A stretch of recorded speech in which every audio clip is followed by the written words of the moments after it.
Many years ago, I was teaching release time seminary. Life was good. I was married to a wonderful woman. We'd been blessed with 4 small children. I was blessed to study the scriptures and teach from them every day. I came home from school one day to discover we were expecting child number 5. There was good news and bad news. The good news was the blessing of another child. The bad news was my wife got extremely ill during pregnancies. I knew it was going to be a rough road ahead. It seemed that everything that could go wrong did go wrong during the first 3 months of Debbie's pregnancy. The list included Debbie was sick with morning sickness. She was in bed for over 4 weeks and couldn't even sit up. I took a leave of absence from teaching seminary to get my doctoral degree. I was a full-time graduate student with 15 credit hours.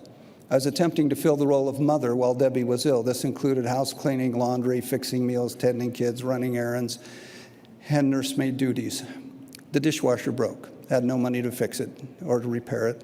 The dishes were done by hand. Jana got an ear infection. She couldn't hear me. I had to take her to the doctor. I had to farm out the 2 youngest girls, ages 2 and 4, during the day for different ward members to tend. Because of all the turmoil, I was up 5 to 6 times each night helping Debbie and consoling the children. Jeremy, then age 6, was throwing rocks and an icicle on the front of the house and threw a rock through the large picture window in the living room. Jeremy also was chasing Jana and bumped a shelf of figurines. They crashed to the floor. My wife said, "What was that?" I said, "Oh, nothing, dear." The pile of pieces remained in a box for weeks, awaiting the day I'd have time to glue them back together, which never happened. Julie, age 2, became ill. I took her to the doctor. I had to take Debbie to the hospital several times for intravenous hydration. With all the vomiting, she got dehydrated regularly. I was always at least 500 pages behind in my reading. I was supposed to be doing a literature search for my dissertation. I was serving as Elders Quorum president. Many hours of service were required. Other things happened. The wind came up and blew the screen door right off the front of our house. It was lying out in the driveway. I was in an education class where I had to practice giving individualized intelligence tests. I tested most of the kids in the neighborhood. I began to doubt my own intelligence. The straw that broke the camel's back, I think, was our scruffy little mongrel dog named Fluffy began her breeding cycle. We had no fence. It seemed as if we had male dog visitors from everywhere, all enamored with Fluffy. I was at an all-time low. When you're at the bottom, there's no more bottom. I was drowning, being pulled down by an overwhelming whirlpool of duties that I couldn't keep up with. And in the process, I hadn't opened a book of Scripture in over 4 weeks. Prior to all of this, I'd committed myself to teach an adult evening class in the Book of Mormon. It was too much. I felt I couldn't do it, but I was committed.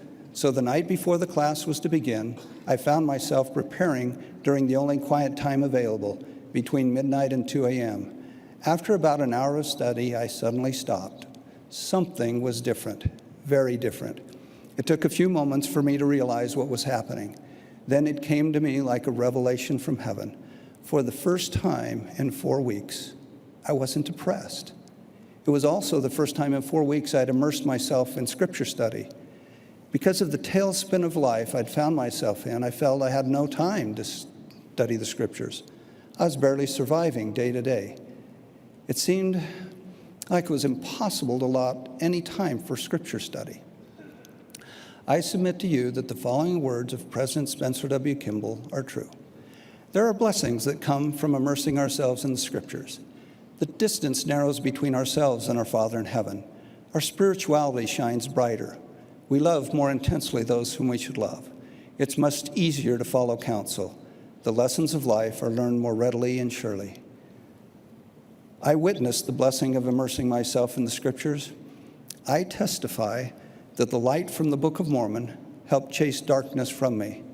Now, I acknowledge that Scripture study alone can't resolve all despair and depression, but I do know that when I was finally compelled to act and not be acted upon, it was the keystone, the Book of Mormon, that led me back to the cornerstone, Jesus Christ.